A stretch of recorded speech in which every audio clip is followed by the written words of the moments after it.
पति पत्नी और वो। मेरा नाम रॉयल है। मैंने और रवि ने 1 साल की डेटिंग के बाद शादी की है। शादी में हमारे कुछ खास दोस्त और पेरेंट्स ही आए थे। रवि ऐसा ही चाहते थे। वो चाहते थे कि शादी शॉर्ट और सिंपल ही रहे। हम लोग यहाँ बड़े शहर में काम करते हैं। रवि के माता पिता गांव में ही रहते हैं। रवि ज़्यादा गांव जाते नहीं।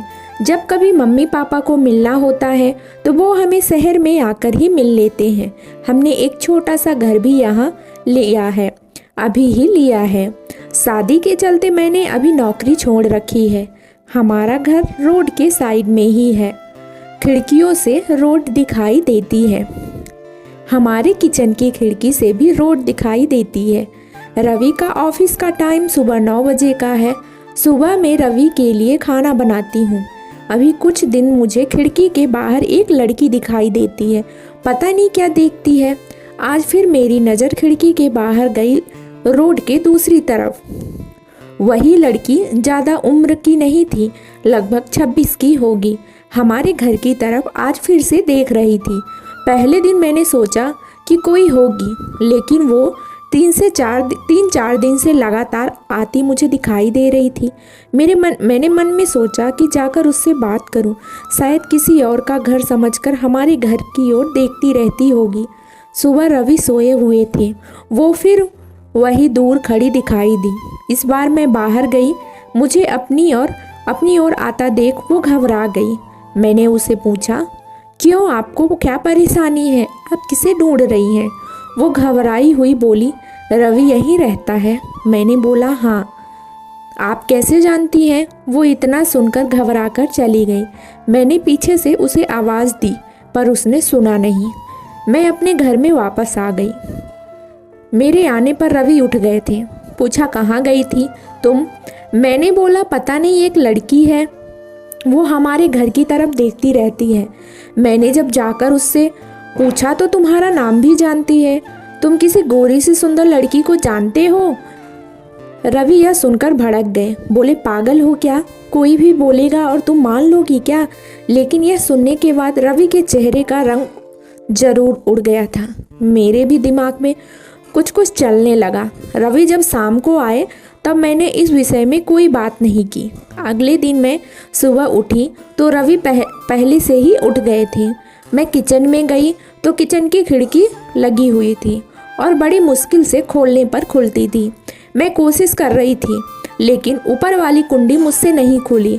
मैं हमेशा नीचे की कुंडी से खिड़की लगाती थी, लेकिन आज खिड़की की ऊपर वाली कुंडी भी लगी हुई थी। मैंने कैसे भी करके कुंडी खोली और खिड़की खोली तो मैं देखकर हैरान रह गई। रवि उस लड़की से वहां जाकर बात कर रहे थे।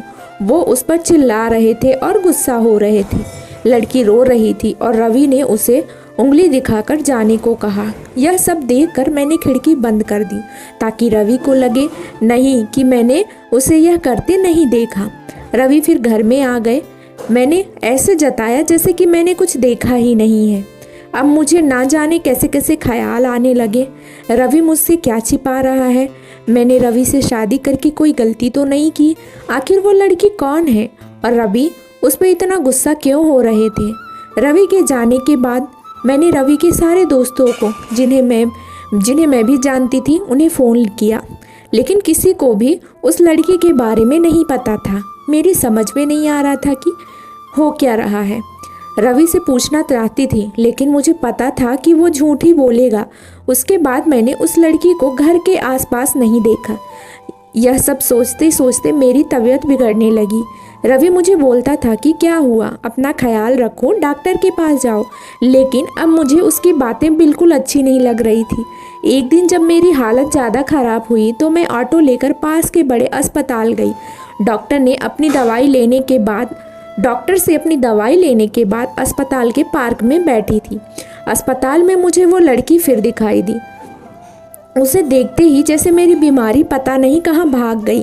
मैं उसके पास तेजी से चलकर गई और उसका हाथ पकड़ लिया और उसे बोला, तूने मेरी ज़िंदगी में उथल पुथल मचा दिया है।